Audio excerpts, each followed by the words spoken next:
Heureuse de vous savoir nombreux à nous suivre sur Zoom Eco Live, nous vous rapportons l'essentiel de l'actualité économique en République démocratique du Congo dans nos différentes rubriques reparties. Bienvenue à tous. Pour commencer, nous prendrons les chiffres clés avec Unamaka qui nous parlera des taux d'inflation hebdomadaires en hausse. Ensuite, nous aurons un dossier qui sera abordé par Guy Chungu avec la thématique sur l'interdiction de la production et la consommation des sachets dans la ville de Kinshasa. Nous aurons également un invité qui abordera la thématique sur les conflits de Sokimo et Kibali, deux entreprises minières, les vérités, enjeux et impacts. Mais avant tout, prenons les nouvelles en bref.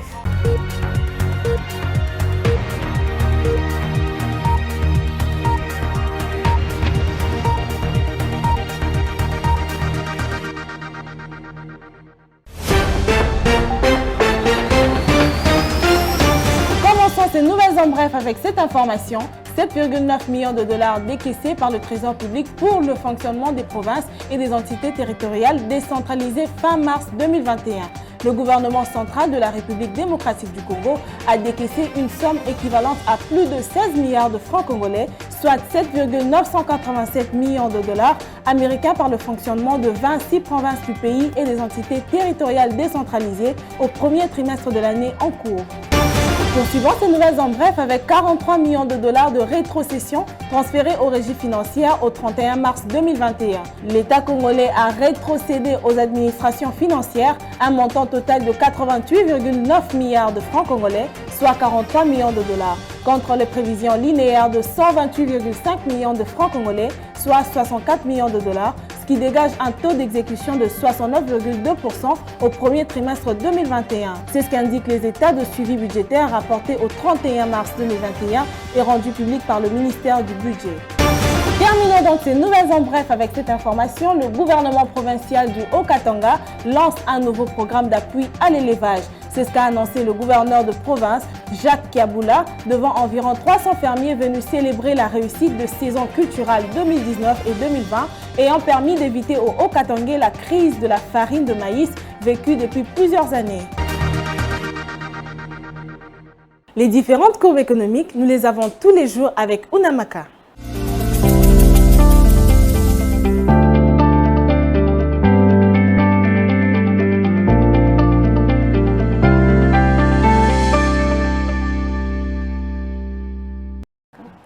Unamaka, bienvenue. Merci Judith. Vous allez bien? Très bien. Dites-nous aujourd'hui, pour le compte des chiffres clés, qu'est-ce que vous nous ramenez de nouveau? En plus du cours de change, nous allons donner des précisions sur le taux d'inflation hebdomadaire en hausse de 0,038%. Commençons avec le taux indicatif de la Banque centrale du Congo lorsqu'on revient sur le cours de change où 1 dollar vaut 1986 francs congolais, un franc CFA revient à 3,64 centimes et 1 euro vaut 2391 francs congolais. Parlons à présent du marché parallèle, nous avons ciblé particulièrement la commune de Kasavubu où 1 dollar vaut 2000 francs congolais, un franc CFA se coopère à 3,57 centimes pendant que 1 euro s'altère à 2350 francs congolais. Et quel est donc le taux d'inflation en République démocratique du Congo au cours de la troisième semaine du mois d'avril? Le taux d'inflation en République démocratique du Congo reste encore marginal jusque-là et les variations hebdomadaires entre la troisième semaine du mois d'avril et la deuxième semaine du même mois, l'inflation hebdomadaire a augmenté de 0,038%. Mais qu'est-ce qui justifie donc cette légère hausse de 0,038%? L'analyse fonctionnelle indique qu'il y a eu accélération du rythme de formation de prix intérieur au cours de la troisième semaine du mois d'avril, tels que les huiles et graisses, les poissons, les viandes, les produits laitiers, les boissons alcoolisées, les produits d'entretien et réparation courantes, de logement, des articles de ménage, de quelques produits pharmaceutiques ainsi que des articles de bijouterie et des soins corporels. Comme pour dire qu'elle a été consécutive notamment à la hausse des prix de première nécessité. Merci à vous Judith pour toutes ces précisions. Merci. Bienvenue à tous. Zoomwende vous fait voyager vers les différentes destinations de la République démocratique du Congo. Ces destinations seront suivies de leur prix. Commençons avec la voie aérienne où le billet de Kingoma coûte 350 $, Kinbujimai 350 $, Kinbukavu revient à 395 $. La destination de Kindubumbashi revient à 350 $. Kinbunia, Kinkindu, le billet se vend à 300 $. Vous pouvez aussi vous rendre en Bandaka à partir d'un avion où le billet se vend à 195 $. Vous avez la facilité de vous rendre à Matadi à partir d'un bus où le billet se vend à 30 000 francs. Kinboma 40 000 francs, Kinmwanda revient à 50 000 francs. Et pour finir, par voie maritime, le billet de Kinmaindombe coûte 15 000 francs, Kinbandaka à partir d'une baleinière, le billet se vend à 25 000 francs. Merci de nous avoir suivis et retrouvons-nous très prochainement. L'interdiction de la production et la commercialisation des sachets dans la ville de Kinshasa. Nous en parlons avec Guy Chungu qui nous a fait un constat sur le terrain. C'est dans la rubrique Le Dossier. Tout de suite.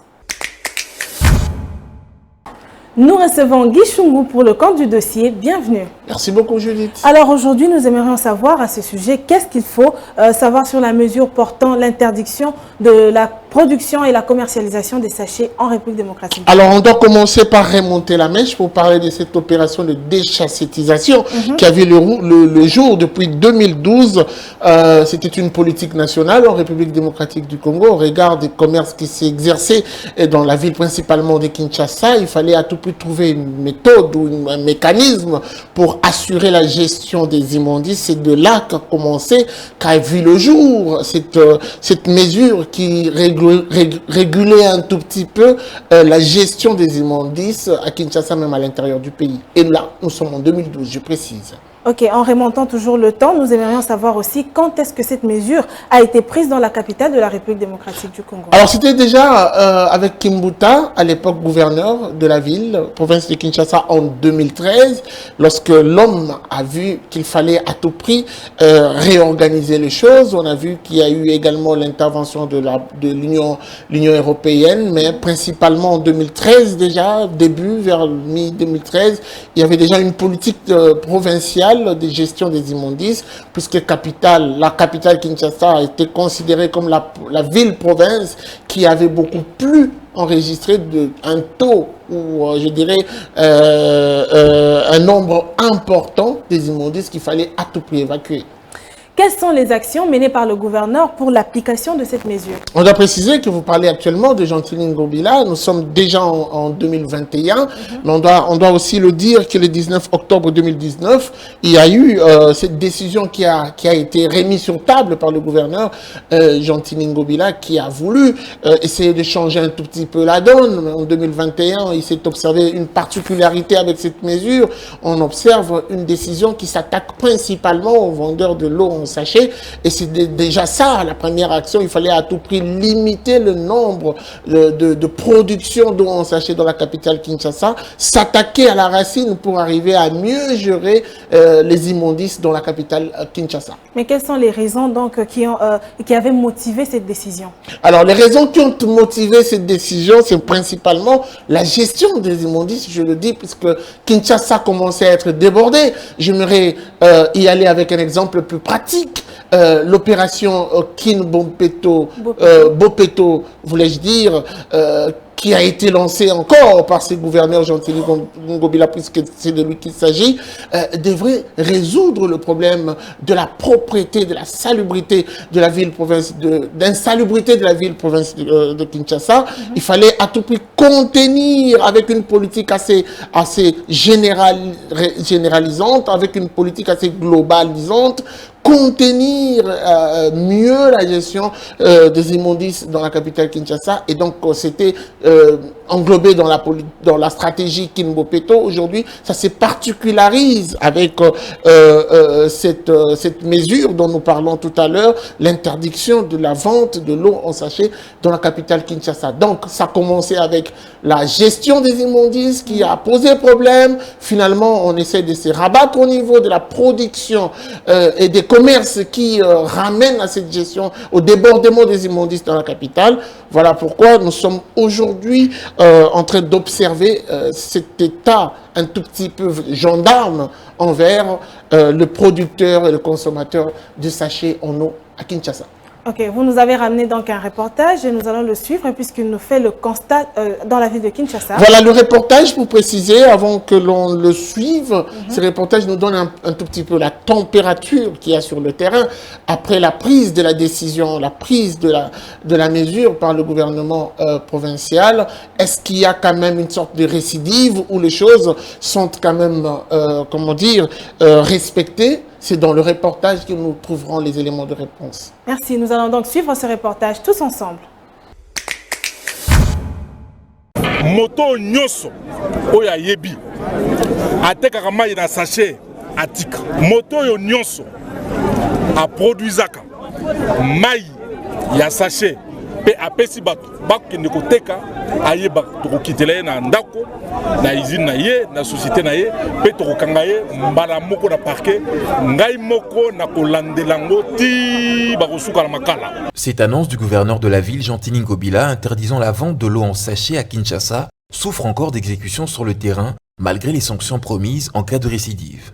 Ils sont peut-être rares au centre-ville, ces vendeurs à la criée, mais ailleurs, on les retrouve sans gêne dans les rues exerçant leur commerce, comme si de rien n'était.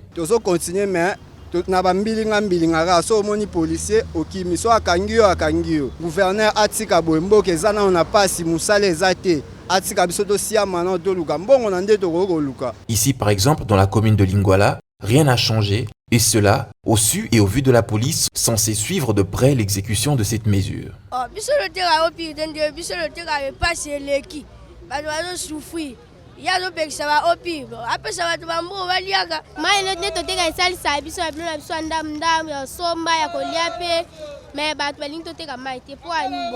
Comment cette nouvelle a-t-elle été reçue par la population? Le gouverneur a interdit la consommation d'opium sous prétexte que nous générons beaucoup de chassés, donc de déchets en fait.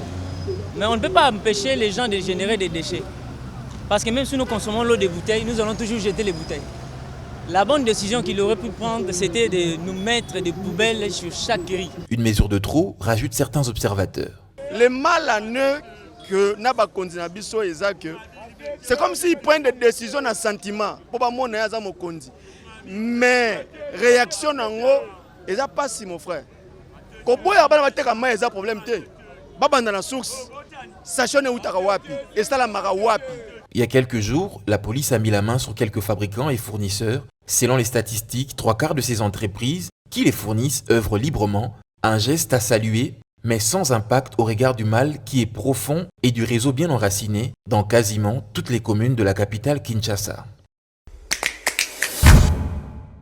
Nous avons suivi ce reportage. C'est quand même triste de pouvoir constater que cette mesure n'est pas du tout respectée. Mais nous voulons quand même savoir en quoi cette décision ou cette mesure profite à la population quinoise. On doit le dire d'abord que pour la population, c'est une mesure de plus, c'est une mesure de trop.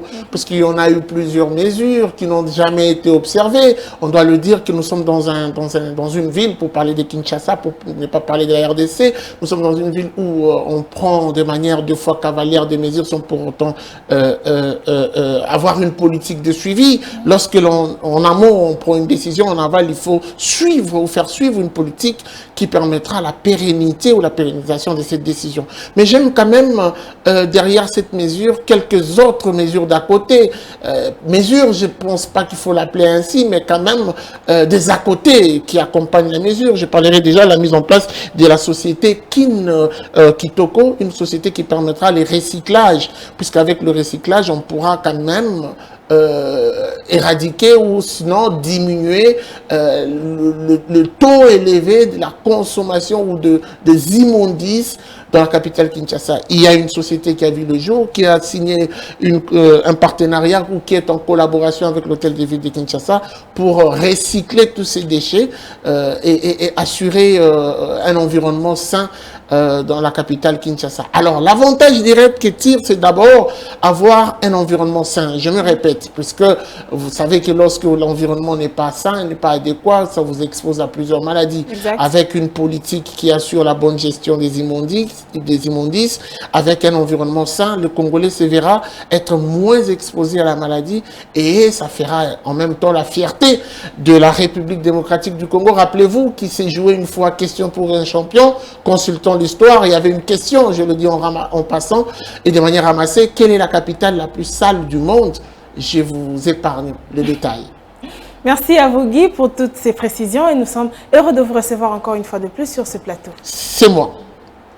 Que dire de l'impasse qui règne entre Sokimo et Kibali Gold? La question sera abordée par notre invité du jour. Il s'appelle Franck Fwamba. Nous l'avons annoncé au départ, nous recevons aujourd'hui M. Franck Fouamba. Il est coordonnateur de l'ONG Touche pas à mon cobalt. Et donc, il est déjà avec nous sur ce plateau. M. Franck, bienvenue. Merci, madame. Dites-nous, nous voulons savoir qu'est-ce qui se passe exactement entre les deux entreprises minières, Kibali et Sokimo, puisque nous avons appris qu'il y a une impasse entre les deux entreprises. Bon, pour nous, c'est une sorte de bruit de ménage entre deux conjoints.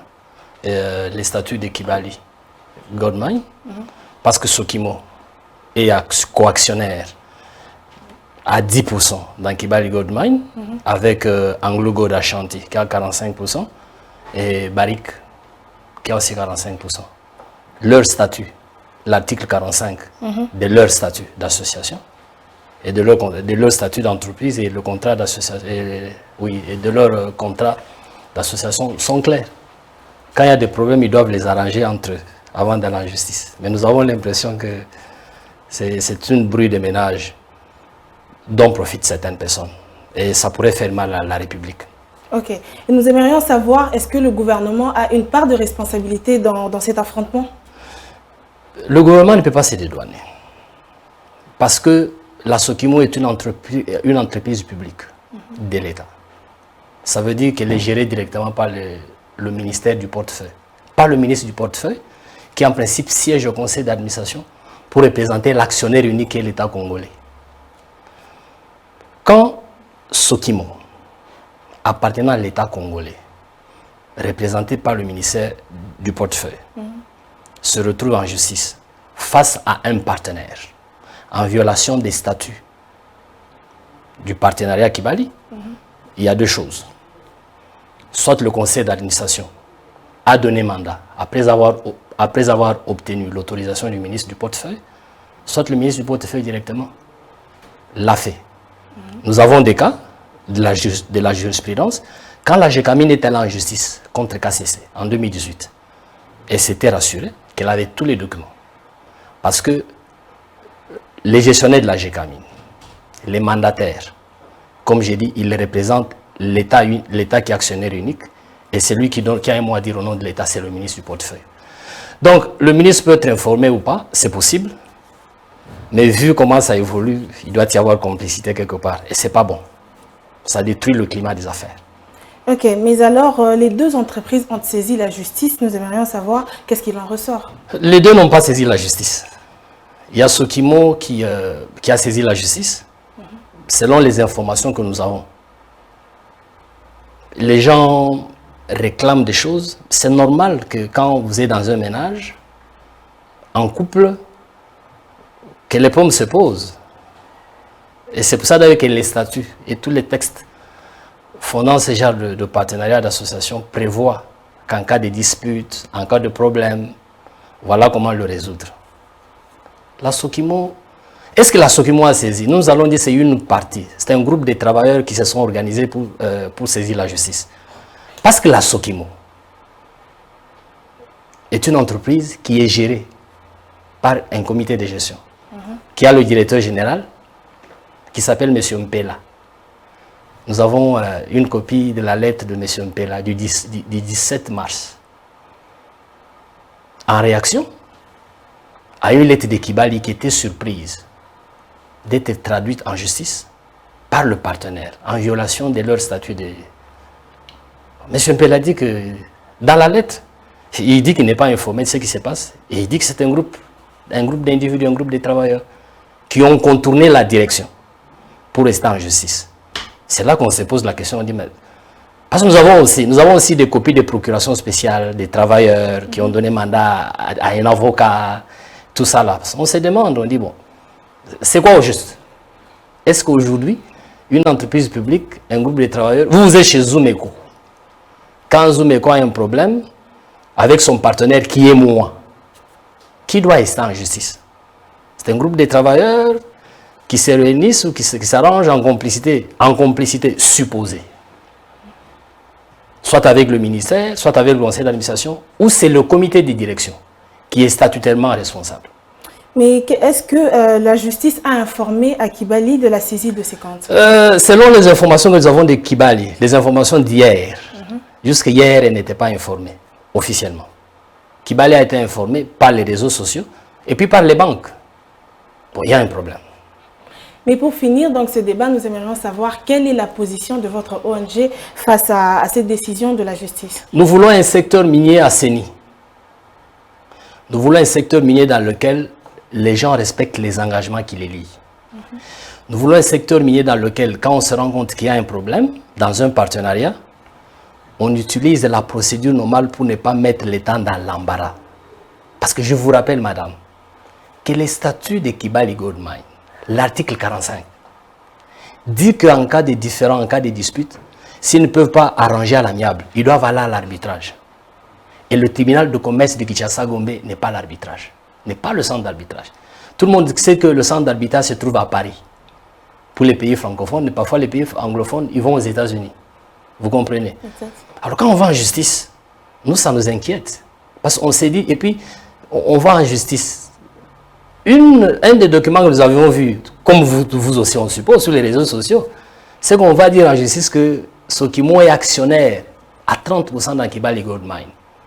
C'est là que nous disons non, Sokimo a induit les juges en justice et les juges devaient statuer en appelant la partie contre laquelle on se plaint pour savoir ce qu'il y a, nous supposons. Parce qu'aujourd'hui, si on dit non, état de droit, béton, quoi là, béton, tout ça là, mais du béton, c'est aussi respecter le droit des autres. Sinon, demain, je viendrai, j'irai en justice. Je dis que Zoumeko me doit de l'argent, sans convoquer Zoumeko. Le juge vient, il saisit tout ici, le sel. Ça devient de l'insécurité. Et dans le monde des affaires, ça devient saper le climat des affaires. Alors que le chef de l'État se bat pour que le climat des affaires soit assaini, il se bat pour que la justice soit assainie. Mais on se rend compte que c'est là que nous avons dit que la célérité, quand on dépose une requête le 16, et la justice prend la décision le 17, sans avoir convoqué la partie contre laquelle on se plaint, bon, on s'est dit, nous disons, c'est pas bon pour un état de droit. On peut expliquer. Quand nous allons dans le code de procédure civile, article 135, 136, c'est trop clair. On a saisi les comptes de Kibali. Est-ce que parce qu'il y a danger que Kibali fouille? On ne sait pas. Prochainement, là, je vous invite. On va s'organiser un jour, dans les mois qui viennent, pour aller sur site. Vous allez voir que quand saisir le compte de Kibali, c'est mettre la population congolaise en insécurité. Parce que dans le coin où il y a Kibali, il n'y a pas un pas sans Kibali. Parce que la route qui part de Kibali, de la mine, jusqu'à la frontière avec l'Ouganda, plus de 190 km sont entretenus par Kibali chaque jour. Et dans la région, à côté de l'Ituri, la route, une partie est en Ituri, et dans la région, c'est l'unique tronçon qui est sécurisé, où les Mama et Kodeko n'arrivent pas.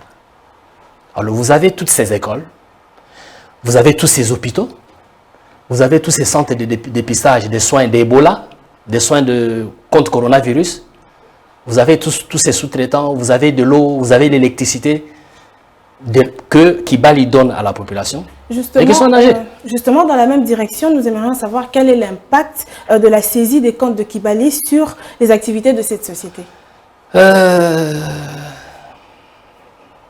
Vous savez, c'est une entreprise qui travaille au jour le jour et qui paye les sous-traitants au jour le jour.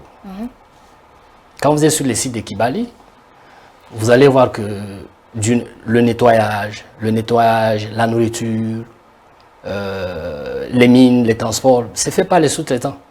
Ils doivent être payés. Il y a des communautés, des gens qui vivent des centres au jour le jour. C'est-à-dire quand vous bloquez, ce n'est pas Kibali que vous pénalisez. Parce que vous savez, prenons là, vous savez Barrick c'est un major. Barrick vaut des milliards. Donc si vous bloquez 200 millions, vous n'avez pas pénalisé Barrick. Vous avez pénalisé la population congolaise et la RDC.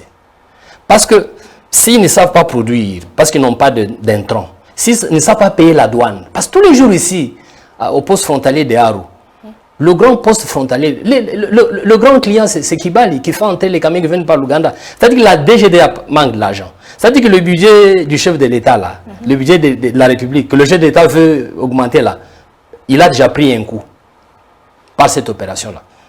Les péages qui produisent l'argent pour les provinces qui sont là, ils paient les coûts. Les ETD, les provinces qui reçoivent de l'argent, ils prennent les coûts. Et ne parlons pas de la communauté.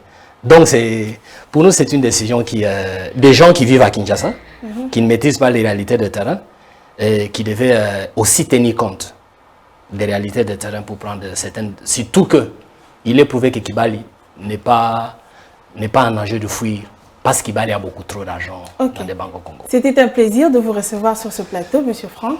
Nous espérons que vous reviendrez prochainement, même pour un autre sujet. Un plaisir partagé, madame. Merci à vous. Merci.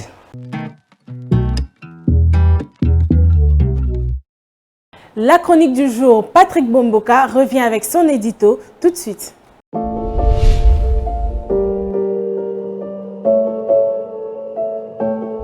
Bonjour.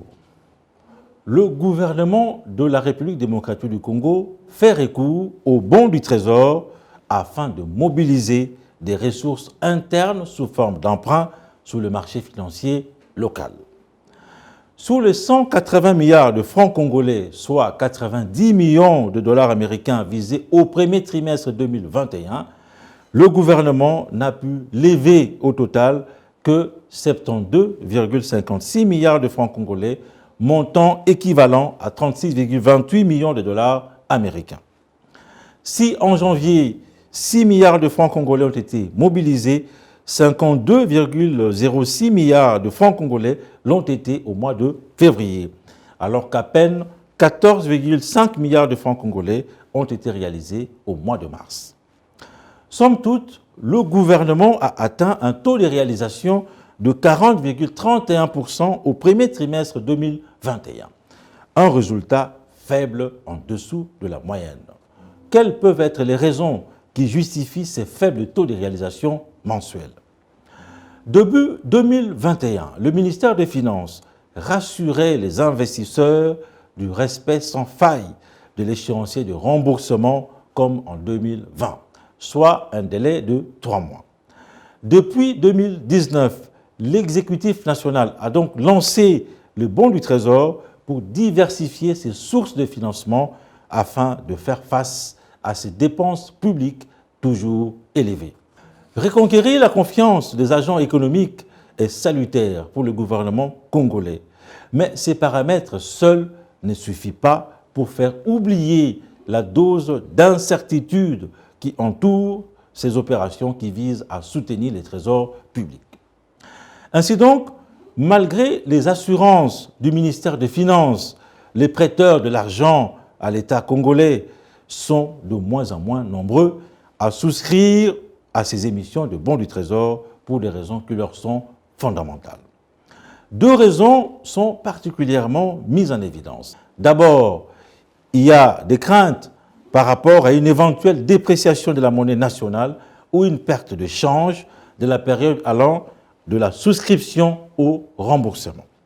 Cela veut dire tout simplement que quand vous décidez de prêter de l'argent à l'État congolais, par exemple au mois de mars, il y a une forte probabilité que vos intérêts puissent subir les coûts ou l'effet de la dépréciation de la monnaie nationale au moment du remboursement. Ensuite, le bon du Trésor fonctionne sans parachute de secours. L'État congolais est encore loin d'endosser la décote de la dépréciation de la monnaie nationale au moment du remboursement, ce qui induit le manque d'intérêt de la part des souscripteurs qui se voient perdants dans ces deals. Dans le but de renforcer cet instrument de mobilisation des ressources internes que sont les bons du Trésor, des analystes pensent et estiment que deux solutions peuvent être envisageables. Il faudrait, avance-t-il, premièrement, indexer le bon du Trésor à la fois au taux d'échange et au taux d'inflation. Cette situation intermédiaire aiderait à relancer les soumissions parce que les souscripteurs y trouveraient cette fois-là tout leur intérêt dans l'esprit win-win, dans l'esprit gagnant-gagnant. En deuxième lieu, il faudrait mettre en place des mécanismes pour élargir le panel de souscripteurs, ce qui permettrait d'intéresser aussi bien des particuliers, des assureurs et bien d'autres structures comme la Caisse nationale de sécurité sociale des agents publics de l'État. Merci de nous avoir suivis. Les rendez-vous économiques, c'est dans l'agenda sur Zoom Eco Live. Abonnez-vous sur notre chaîne YouTube. Bienvenue à l'agenda. Voici le rendez-vous du jour. La Commission économique des Nations Unies pour l'Afrique et l'Institut africain de développement économique et de planification organisent un programme de formation pour les femmes africaines. L'activité se déroulera virtuellement le 27 avril 2021 et sera axée sur les femmes africaines investisseurs, sur la création de fonds et gestion des investissements. Et notre rendez-vous est pris avec la Banque africaine de développement, les FIDA, le concours du groupe consultatif pour la recherche agricole internationale, qui organise ensemble un dialogue de haut niveau qui débutera le 29 avril pour se clôturer le 30 avril prochain. Ces assises auront pour thème « Nourrir l'Afrique, accompagner le déploiement des innovations qui marchent ». Pour finir, avec le rendez-vous, rappelons que la conférence internationale en marche de la 2e Assemblée générale de l'UCCA et de son comité directeur est en cours. Depuis le lundi 19 avril 2021, elle prend fin ce samedi 24 avril à Kinshasa. Rappelons le thème, la mise en œuvre de la ZLECAf. Merci de nous avoir suivis. Au revoir. La débrouillardise, aujourd'hui encore, article 15 a frappé à la porte d'une vendeuse de bananes plantains appelée en Lingala Makemba. Cette vendeuse donc qui s'organise pour pouvoir subvenir à ses besoins. C'est tout de suite avec Benita Mouini.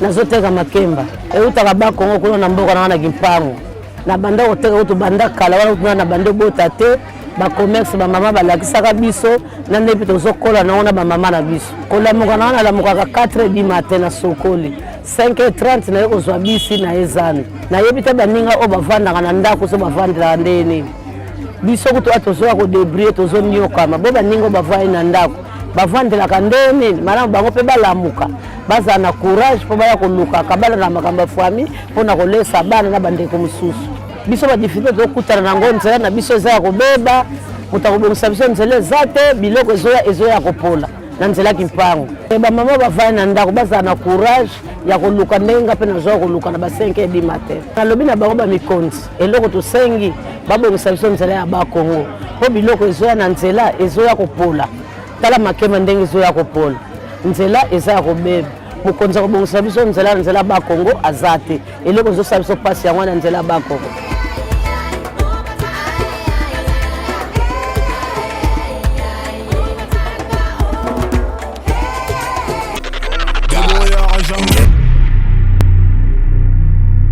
Merci de nous avoir suivis. N'oubliez pas de vous abonner à notre chaîne YouTube, de liker nos vidéos et retrouvons-nous prochainement.